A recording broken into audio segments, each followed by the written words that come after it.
And in the meantime, breaking this morning, Britain's former Prince Andrew has been arrested on suspicion of misconduct in public office. He faces accusations of sending confidential government documents to Jeffrey Epstein. And Andrew has repeatedly denied wrongdoing since his ties to the disgraced financier came to light in the Epstein files. And the world is watching Buckingham Palace this morning. King Charles just released a statement saying the UK police have his full support in the investigation into his brother. Become increasingly isolated from the royal family, and he's been practically disowned by the king because of his conduct over the Epstein scandal. And he should fully be held to account and face all charges that may be laid against him. Prince Andrew could serve many years in prison, actually, and rightly so. And Stephanie Bennett is joining us live outside of Buckingham Palace with more on this. Stephanie, good morning to you.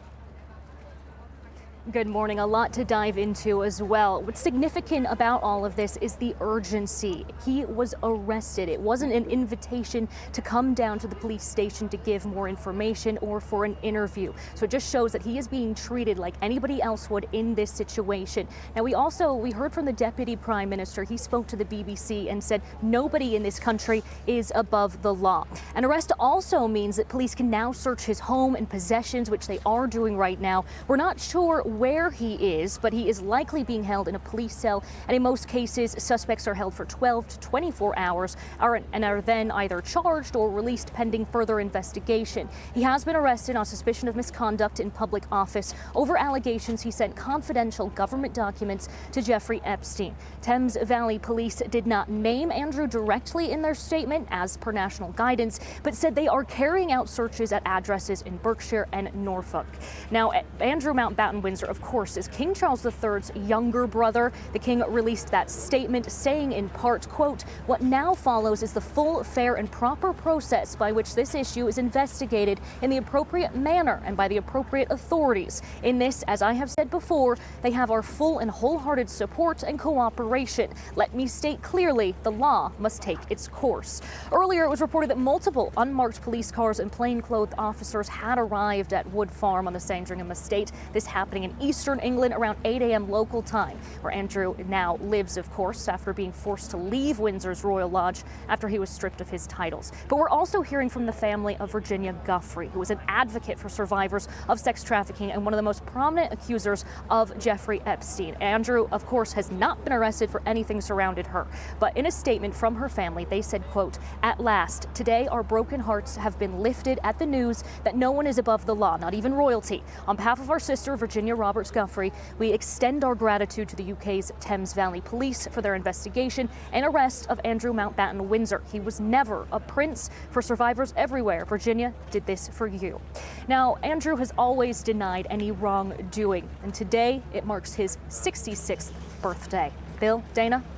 All right, Stephanie Bennett live in London for us this morning. Stephanie, thank you. Dana? And we're going to bring in Harry Cole, editor-at-large of The Sun, and Kerri Urbahn, Fox News legal editor.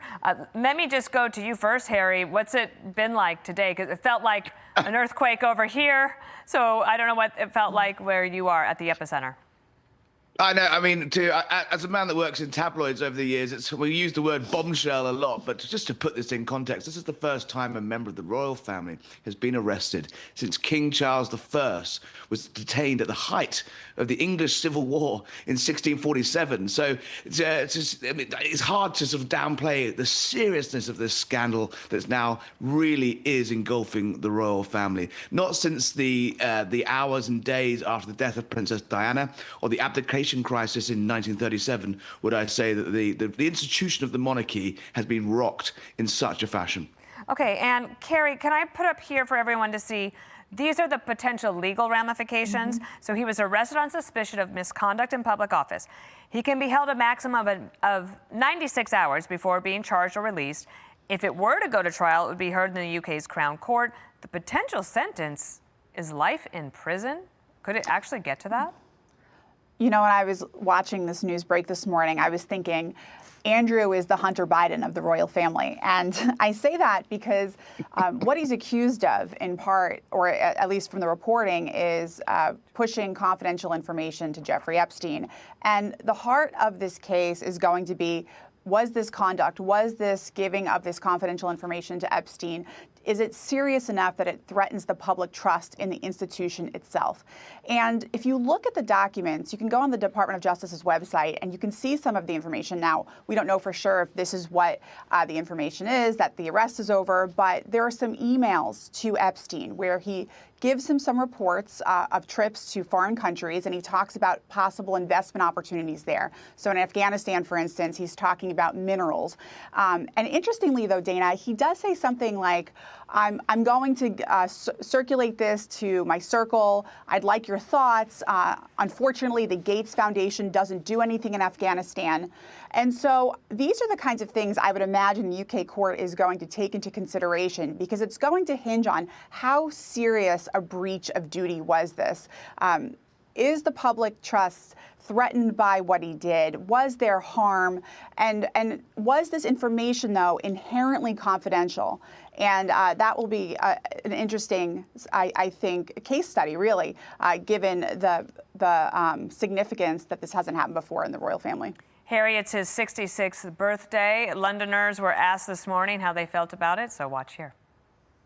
I do follow the royal family, and I do support them. So hearing that from a member of the royal family is really, it's the last straw, isn't it, really? He comes from a background of corruption, being above the law. Moreover, he gets what he deserves, which is, if it's life in jail, then it's life in jail.